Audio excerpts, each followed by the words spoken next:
Assalamu alaikum. This is Abu Shohan from the Department of Economics, Shahzalar University of Science and Technology, Sylhet. Today we will discuss Thomas Kuhn's philosophy of science. Uh, Thomas Kuhn, Thomas Kuhn's philosophy of science is one of the most influential ideas in philosophy of science. He explained how scientific knowledge develops over time. His ideas were mainly presented in his famous book, The Structure of Scientific Revolution, which was published in 1962.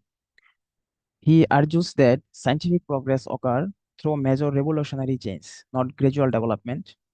According to Kuhn, there have two main stages of scientific development. One is pre-paradigmatic stage and the other is paradigmatic stage.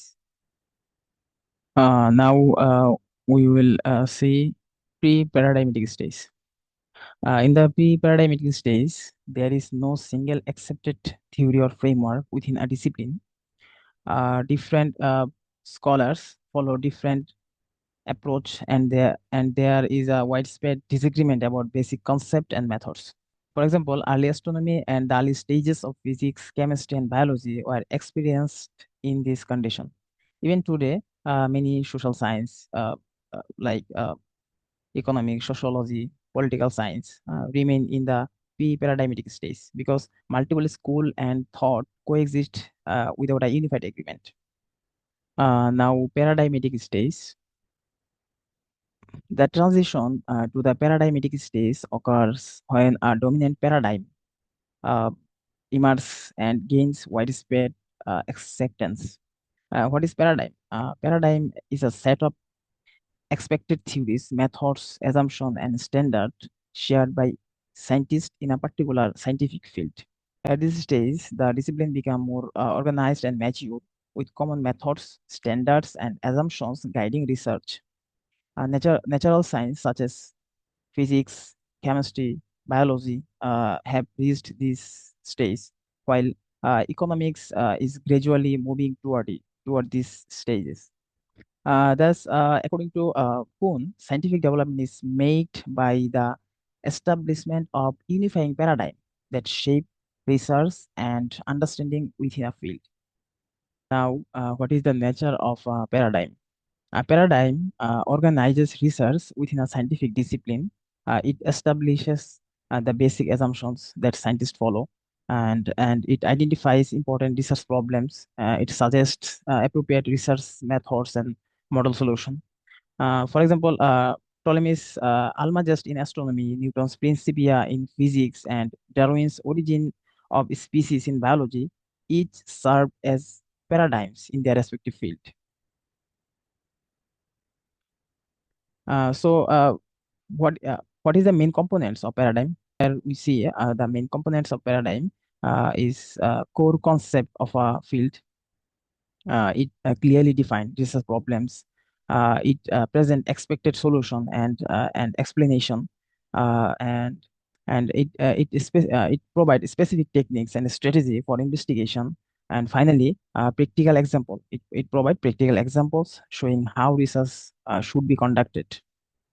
Once a paradigm is established, it fosters what Kuhn terms normal science, where researchers work within the paradigm's boundaries and develop knowledge through routine investigation.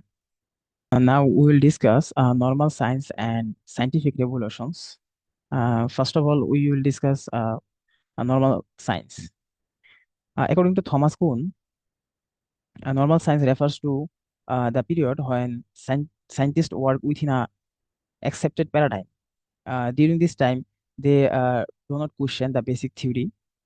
Instead, they try to solve problem or puzzles using the existing framework. Now we will discuss scientific revolutions. When scientists face some problems that cannot be explained by the existing paradigm, which called anomalies, then it create a scientific crisis, and scientists search for a new and more effective paradigm. When a new paradigm replaced the old one, it leads to a paradigm shift. This shift produces a scientific revolution that changes theories, concepts, and research methods. Kuhn argues that the new paradigm is not just an improvement of the old one, but a completely different way of understanding the field. Kuhn also argued that old and new paradigms are often incommensurable, meaning they cannot be directly compared. Here on the right side of the slide, we see Kuhn's paradigm cycle. Uh, by this cycle, we can clearly understand the whole cycle. First, pre-paradigmatic stage. In this stage, we have already discussed, uh, there is no single accepted theory or framework within a discipline, and scholars follow different approach, and there is a widespread disagreement about basic concept, method, framework.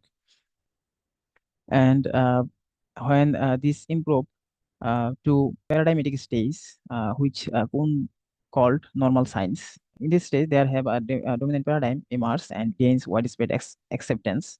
At this stage, the discipline become more natural, more organized, and mature.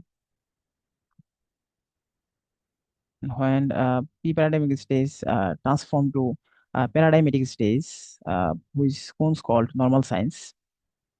In this stage, they have a dominant paradigm and gains widespread acceptance. At this stage, the discipline become more organized and mature, with common methods, standard, and assumption guiding research.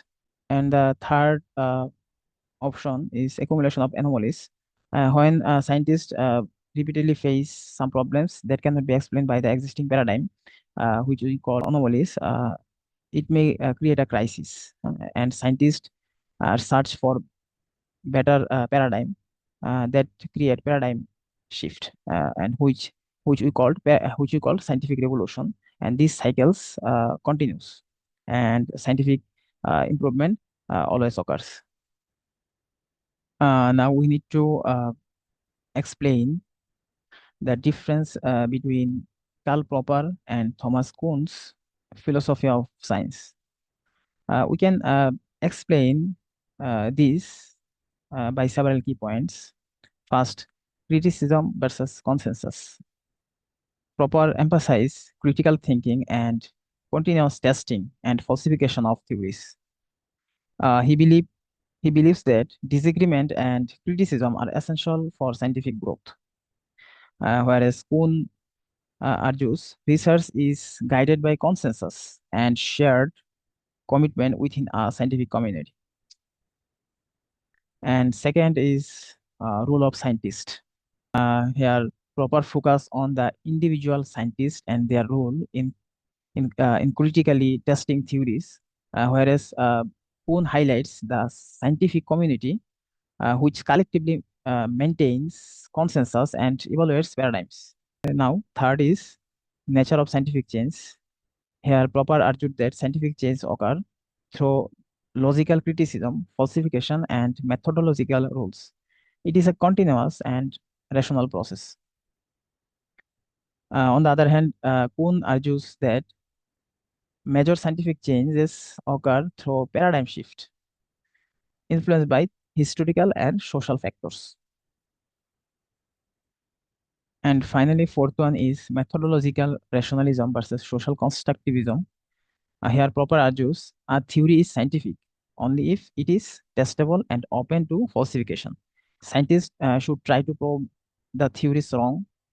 If proven wrong, theory must be rejected or revised. Uh, he he argued scientific progress occur through critical testing and rejection of false theory.